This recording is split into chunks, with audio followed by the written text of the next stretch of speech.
So I'm here on a cold November morning, and in November I should say. The Commonwealth War Graves Commission's here to clean up because this is Memorial Weekend. But I wanted to show you today is these graves up here, which are associated with RAF Moreton. Well, what was RAF Moreton?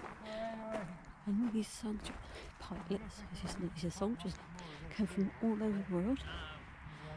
And what we start in here, we have the Royal Air Force. That's right here. Down that one's New Zealand. We have Canada. They're observers, they're navigators, they're pilots. This one's from Australia, as you can see. Now, this may seem like a small portion of war graves, but you have to remember quite a few of the pilots would have been repatriated into their own countries, and our RAF personnel would have been repatriated back into their home counties, which a lot of them were. But these obviously were left here, and I looked after the War Graves Commission.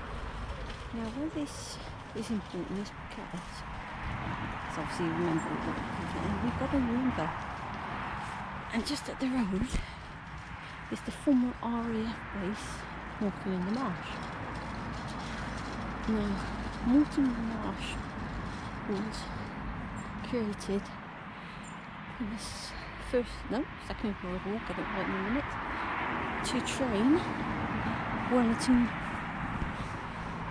bomber pilots.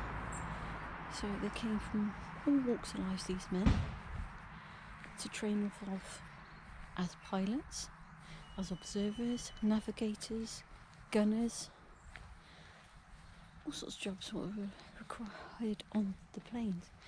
Now, obviously, there's going to be accidents, and there were accidents, not necessarily just. How can I put this in? You see the war memorial up there. They were training accident, obviously. Obviously, no fault of the pilots, most often, more than not. But accidents through failures on the plane, problems with weather, etc. And these accidents happened all over, not just here in Moreton. These that's mushrooms. Got distracted. Peter, say something about that. But these accidents happened all over the surrounding areas, and obviously they needed somewhere to be buried them, so they reconnaissed a small part of the second cemetery here in Moreton. The first cemetery is lower down at the bottom, so it's called lower and upper cemeteries. We have done the other cemetery, but I don't know if Pete's put up the video or not. But I will check, and I'll put a link into the first video when I've done this one. Now, RAF Moreton is now a fire college, and firefighters from all over the world come to train. And these are two more, but these are not from the First World War or the Second World War. These are two pilots, one from 1952 and one from 1951. And as you can see, this one has the Distinguished Flying Cross over it. I'm just walking around the cemetery because it's nice and quiet here. And the second part of the video is going to get very noisy, so I'm not going to speak on that bit of the video because it's going to, well, basically you won't hear what I have to say. So, what was I saying? Oh yeah, RAF Moreton Marsh is now the fire station. Fire College, actually. And what's interesting about the Fire College is men and women from all over the world come to train at the Fire College, which was interesting to me because when you look at these stones, and you know, these gentlemen, young men, were from all over the world and they were trained here. So it's carrying on a tradition in a way, even though they're not pilots, they're trained to save people's life. And the pilots were saving people's lives, protecting their homelands. And I think that's interesting. I'm going to do, as I said, a video, but it'd be mostly from the outside. Well, it will all be from the outside because you can't get into Fire College without a reason, and I have no reason to go in there. So a lot of you can still see. I've peeked in through the barbed wire and all, and I'll show you little bits and pieces what's there.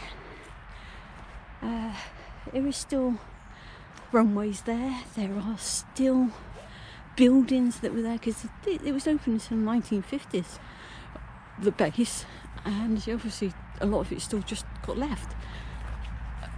What is interesting is the runway. That's just the runways are still there.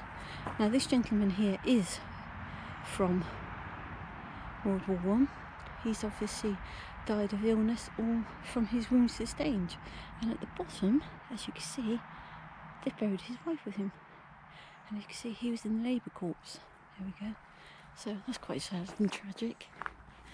As I said, what was I saying? I forgot what I was saying now.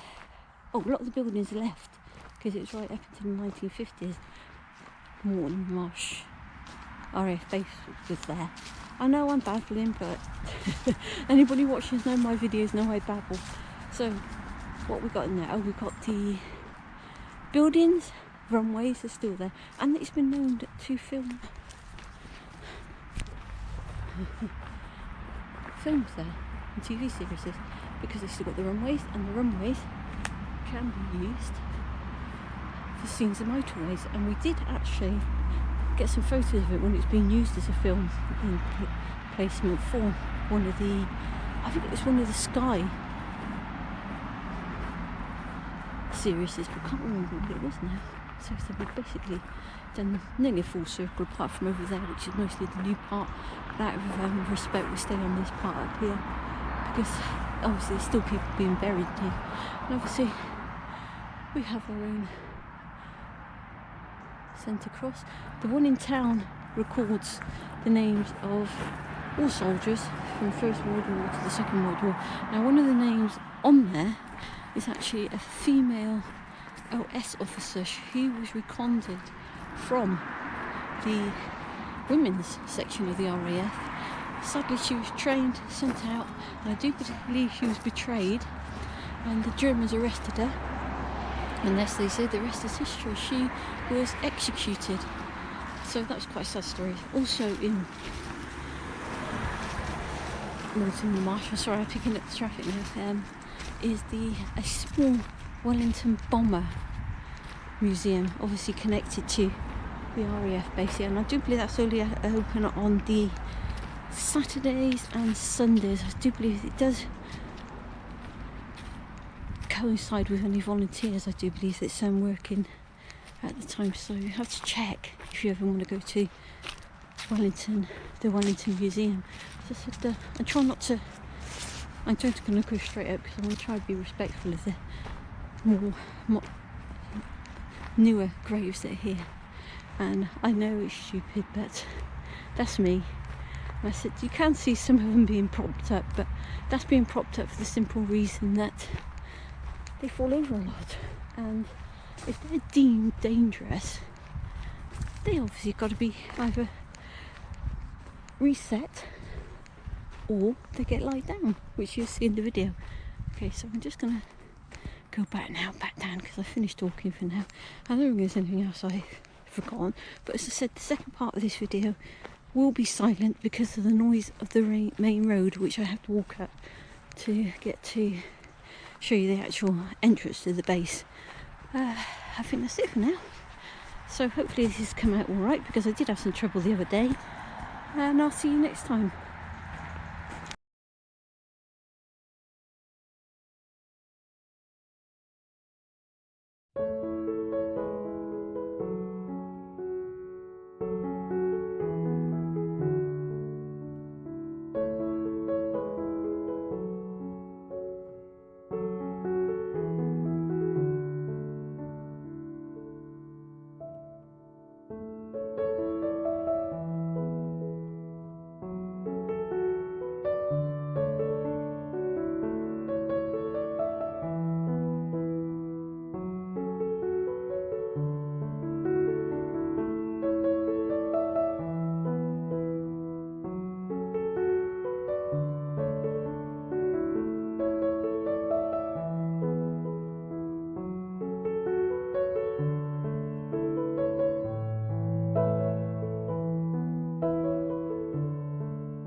Bye.